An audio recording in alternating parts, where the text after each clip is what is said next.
Welcome to the Cosmic Mother Ministries, where we talk about everything that is divine feminine and that surrounds the Cosmic Mother. Welcome, new members, subscribers. Thank you for being here today. We're going to be covering a lot of stuff here. Today, we're going to be talking about the Cosmic Mother, and we're going to dive deep into this document. There's a lot of stuff here to unpack, and I'll be giving my commentary as I move on through the document. And we might be here a minute because there's a lot to unpack here. And this is really going to give you a lot of insight.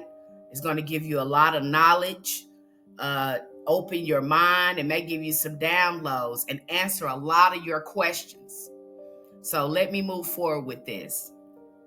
The Cosmic Mother, as the sacred sound and eternal God seed held within her womb of creation or void state of dark matter, is the sacred seed of sophonic sound that spoke the mother's language and ignited the eternal light that gave birth to the creation of this universe.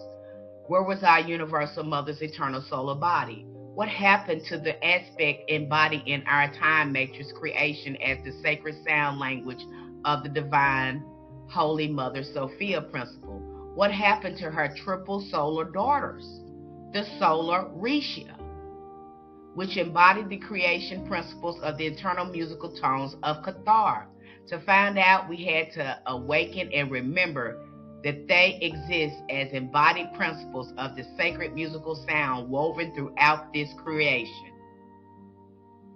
Thus, we had to take the deep dive into the painful histories of the Antichrist forced invasion and the NAA entities who are also anti-God and anti-female in their belief system.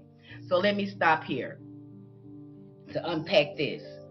So what is the stories of the patriarch? And we've heard Billy Carson talk about it. He's a metaphysical practitioner. And this is why I say we don't need to be listening to the story of humanity when man is telling it. He's telling his story. And what is that story? That the Anunnaki or these outside aliens or whatever they are came in and modified their DNA or created them from them, the XY chromosome. And when they created the XY chromosome, what did these entities do? They took over the spiritual practices of women and created religion that was anti-female in their belief system. I just unpacked that for you. They're telling you right here what happened to the solar mother. Okay? We have learned during the planetary ascension, the mother dragons must take her place as the cosmic dragon overseer on the earth. So dragons' many parts can finally be restored and reanimated by her life-giving presence and sacred Holy Spirit. The dragons and their spiritual body parts exist everywhere on the planet in physical, energetic expressions, although their consciousness properties have been in a stasis during the dark eon when we were spiritually adrift in the seas of chaos without a cosmic holy mother. The mother dragons and the original cosmic dragon, which oversees the four dragon realms in the middle world, inner world, outer world, and core of creation domains that make up the entirety of the universal galactic planetary consciousness. The cosmic mother dragon also oversees the millions of dragon eggs that are intended for activating the light body of human beings and the spiritual benefit of the various species existing on the planet.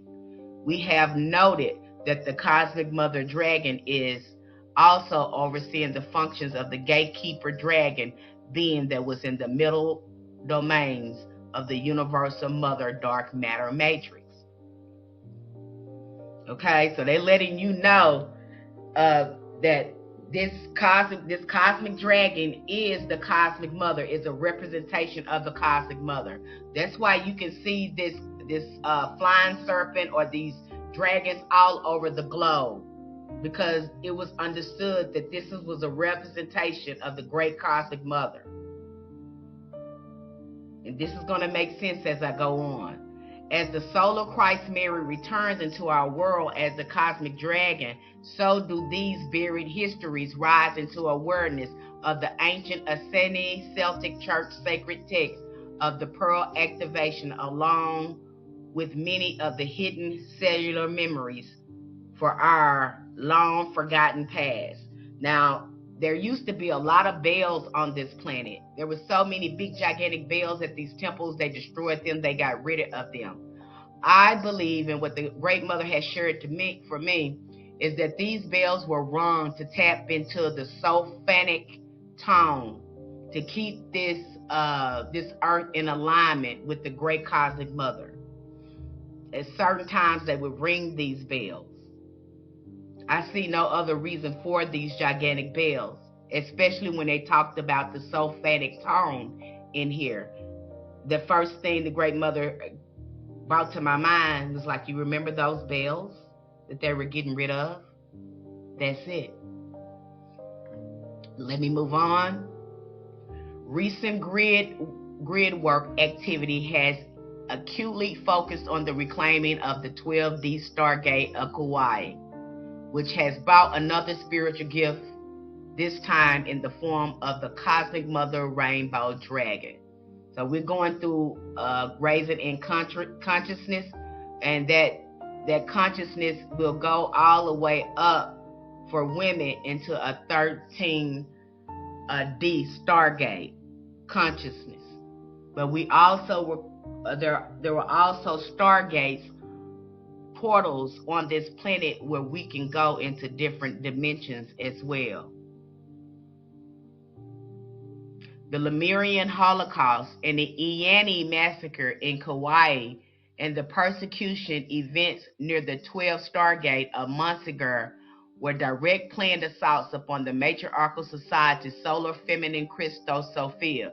What are they talking about here? Remember when we talk about Atlantis, Lemurian, all those advanced civilizations, right now they call them Tartarian, but these were the ancient lands, the advanced lands that we already had here, the advanced civilizations. Many of the inhabitants were direct descendants of the original seeding of the Melchizedek. These were female staffholders that were tasked with the important job of keepers of the blue flame and were called Mu'az. You're hearing it here. Melchizedek is not a person. It is a high priestess lineage. That's what